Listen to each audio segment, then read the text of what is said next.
Back in the USA, we head to Hollywood. A world of movie lovers watched Hollywood on February 27th when the Academy Awards, or Oscars, took place. For the lucky winners, it may just be the highlight of their movie careers. But no matter how successful they are now, they had to start at the bottom. They all had daytime jobs in bars or restaurants, and they went to auditions in their spare time. And they undoubtedly signed up with a talent agency, which probably still represents them today. The Affinity Artists Agency is a typical example.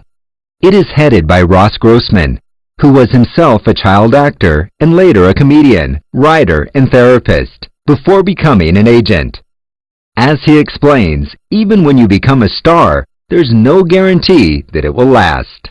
Recently, Adam Sandler and a bunch of other celebrities, Chris Rock, they were all sitting around, I think it was 60 Minutes, and they were being asked, do you feel like you've made it? Do you feel like you're good, you're set?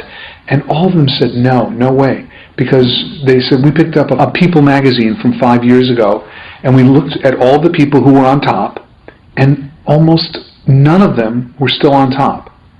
So it is a very fickle business. I think that the public generally likes new.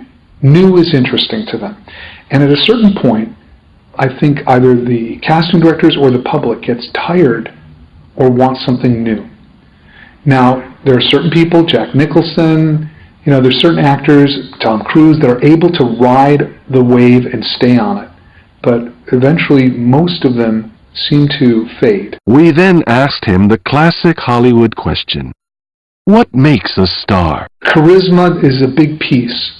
There is an ethereal fairy dust that is on certain people. How they got that way is a very complex. We'd have to have clones and put people in laboratories to figure out how this person showed up with this much charisma. But there are some people who have so much charisma or something about their character that is so unique that you just know.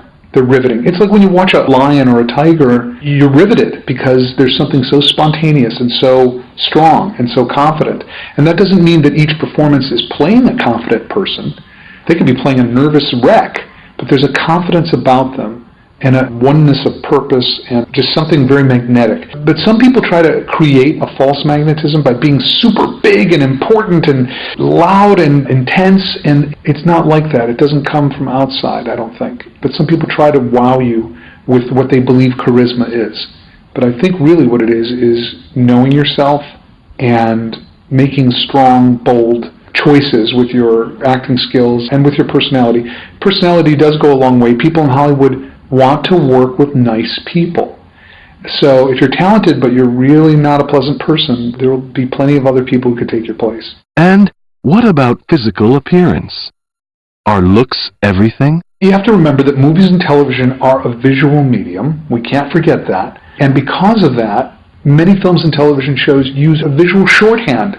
As soon as you see Paul Giamatti or just any number of actors, as soon as you see them, there's a whole bunch of script that doesn't have to happen because you just get, oh, this is this type of person. And that's like a visual shorthand for people. Just as when you see Charlie Chaplin as the Little Tramp, that speaks volumes. You don't have to hear his entire story. It's a visual shorthand. So yes, the look does count. But that look could be geeky. That look could be odd. That could be unusual or plus size or frightening. It doesn't have to always be gorgeous. It just has to be unique and striking. But, says Ross Grossman, talent, charisma, and the right looks are not enough.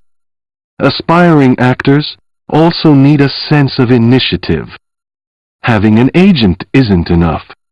They should build their portfolios and increase their selection of footage or reel. And Ross Grossman introduced us to a Hollywood neologism, the webisode.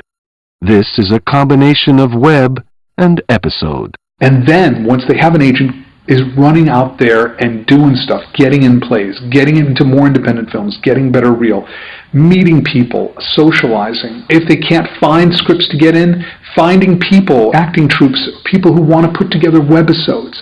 That's the new trend, is get a bunch of people together, get some writers together, start doing some webisodes. Don't wait for someone else to make you known. There's an expression that I love, and it was from a man named Scoop Nisker. He was a newsman in San Francisco, and he would always sign off the news with